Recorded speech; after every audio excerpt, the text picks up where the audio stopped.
ਅਗਲੀ ਗੱਲ ਕਰੀਏ ਜਿਹੜੀਆਂ ਫੈਡ ਤੇ ਰਾਜ ਸਰਕਾਰਾਂ, ਜਿਹੜੀਆਂ ਸੂਬਾ ਸਰਕਾਰਾਂ ਨੇ ਜਾਂ ਜਿਹੜੀਆਂ ਸਟੇਟਸ ਨੇ, ਉਹਨਾਂ ਦੇ ਵਿਚਾਲੇ ਜਿਹੜਾ ਆਪਾਂ ਦੇਖਦੇ ਹਾਂ ਕਿ ਕਈ ਮਾਮਲਿਆਂ ਨੂੰ ਲੈ ਕੇ ਤਣਾਅ ਆ ਜਾਂਦਾ। ਫੈਡਰਲ ਸਰਕਾਰ ਨੇ ਕੈਲੀਫੋਰਨੀਆ ਤੇ ਮਿਨੀਸੋਟਾ ਦੀ ਜਿਹੜੀ ਮੈਡੀਕੇਡ ਫੰਡਿੰਗ ਆ, ਉਹਦੇ ਵਿੱਚ $1 ਅਰਬ ਜਿਹੜਾ ਉਹਨੂੰ ਰੋਕ ਦਿੱਤਾ ਹੈ। ਟਰੰਪ ਪ੍ਰਸ਼ਾਸਨ ਦੇ ਵੱਲੋਂ ਇਹ ਜਿਹੜਾ ਕਦਮ ਚੁੱਕਿਆ ਗਿਆ, ਉਹਦੇ ਬਾਰੇ ਜਿਹੜੇ ਅਮਰੀਕੀ ਸਿਹਤ ਸੇਵਾਵਾਂ ਦੇ ਨਾਲ ਜੁੜੇ ਹੋਏ ਨੇ ਮਨੁੱਖੀ ਸੇਵਾਵਾਂ ਦੇ ਸਕੱਤਰ ਨੇ ਰੋਬਰਟ ਐਫ ਕੈਨੇਡੀ ਜੂਨੀਅਰ, ਉਹਨਾਂ ਨੇ ਇਹ ਜਾਣਕਾਰੀ ਦਿੱਤੀ ਹੈ ਤੇ ਉਹਨਾਂ ਨੇ ਦੱਸਿਆ ਵੀ ਜਿਹੜਾ ਕੈਲੀਫੋਰਨੀਆ ਦੇ 86 ਕਰੋੜ 800 ਮਾਫ ਕਰਨਾ 867 ਮਿਲੀਅਨ ਤੇ ਮਿਨੀਸੋਟਾ ਦੇ 200 ਮਿਲੀਅਨ ਜਿਹੜੇ ਤੇ ਇਸ ਤੋਂ ਵੱਧ ਦੇ ਜਿਹੜੇ ਮੈਡੀਕੇਡ ਫੰਡ ਆ ਉਹ ਰੋਕ ਲਏ ਗਏ ਆ। ਉਹਨਾਂ ਨੇ ਕਿਹਾ ਵੀ ਇਹਨਾਂ ਨੇ ਕਈ ਜਿਹੜੇ ਸਮਝੌਤੇ ਹੁੰਦੇ ਆ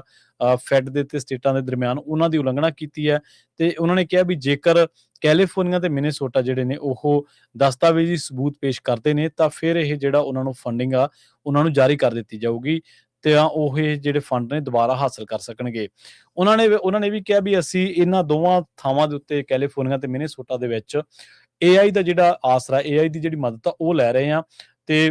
ਨਾਲ ਹੀ ਉਹ ਕਹਿੰਦੇ ਵੀ ਹੁਣ ਇਹ ਨਹੀਂਗਾ ਵੀ ਰਾਜਾਂ ਨੇ ਕੋਈ ਕਲੇਮ ਕੀਤਾ ਤੇ ਉਹਨੂੰ ਜਿਹੜਾ ਪੂਰਾ ਕਰ ਦਿੱਤਾ ਜਾਊਗਾ।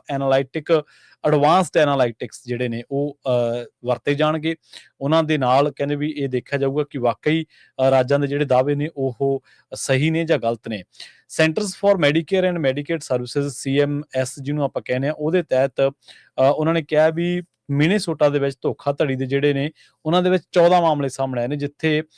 ਪਰਸਨਲ ਕੇਅਰ ਤੇ ਹੋਮ ਹੈਲਥ ਸਰਵਿਸਿਜ਼ ਸ਼ਾਮਲ ਨੇ। ਤੇ ਉਹਨਾਂ ਨੇ ਇਹ ਵੀ ਦੱਸਿਆ ਵੀ ਇਹ ਧੋਖਾਧੜੀ ਦੇ ਮਾਮਲਿਆਂ ਦੇ ਵਿੱਚ ਮਿਨੀਸੋਟਾ ਦੇ ਵਿੱਚ ਲਗਭਗ $30 ਲੱਖ 3 ਮਿਲੀਅਨ ਦਾ ਜਿਹੜਾ ਭੁਗਤਾਨ ਆ ਉਹ ਧੋਖਾਧੜੀ ਵਾਲੇ ਪਾਏ ਗਏ ਨੇ, ਮਤਲਬ ਉਹਨਾਂ ਦੇ ਵਿੱਚ ਜਾਲਸਾਜ਼ੀਆਂ ਕੀਤੀਆਂ ਗਈਆਂ ਨੇ। ਇੱਥੇ ਵੀ ਦੱਸਿਆ ਗਿਆ ਵੀ ਕਿਸੇ ਮ੍ਰਿਤਕ ਵਿਅਕਤੀ ਦੇ ਇਲਾਜ ਦੇ ਲਈ ਜਿਹੜੇ ਇਹ ਦਾਅਵੇ ਸੀਗੇ ਉਹ ਵੀ ਸ਼ਾਮਲ ਸੀਗੇ। ਜਿਹੜੇ ਮਹਿਮਤ ਓਜ਼ ਨੇ, ਜਿਹੜੇ ਕਿ centre for Medicare and Medicaid services ਦੇ ਡਾਇਰੈਕਟਰ ਨੇ, ਉਹਨਾਂ ਨੇ ਇਹ ਵੀ ਗੱਲ ਦੱਸੀ ਆ ਵੀ ਜੇ ਕੈਲੀਫੋਰਨੀਆ ਦੀ ਗੱਲ ਕਰੀਏ ਤਾਂ ਇੱਥੇ ਤਾਂ ਇਹ ਜਿਹੜੀ ਗੱਲ ਆ ਇਹੋ ਜਿਹੇ ਜਿਹੜੇ ਦਾਅਵੇ ਨੇ ਉਹਨਾਂ ਦੀ ਭਰਮਾਰ ਪਈ ਆ। ਪਿਛਲੇ 2 ਸਾਲਾਂ ਦੇ ਵਿੱਚ ਖਰਚਾ ਜਿਹੜਾ ਕੈਲੀਫੋਰਨੀਆ ਦੇ ਵਿੱਚ ਕਲੇਮ ਕੀਤਾ ਗਿਆ ਉਹ 24% ਵੱਧ ਗਿਆ, ਜਿਹੜਾ ਕਿ ਹੋਰ ਰਾਜਾਂ ਦੇ ਪੂਰੇ ਖਰਚੇ ਦੀ ਦਰ ਨਾਲੋਂ ਵੀ ਦੁੱਗਣਾ ਹੈ। ਰੋਕੇ ਗਏ ਫੰਡਾਂ ਯਾਨੀ ਕਿ 391 ਮਿਲੀਅਨ ਦਾ ਹਿੱਸਾ ਇਹ ਕਿਹਾ ਜਾਂਦਾ।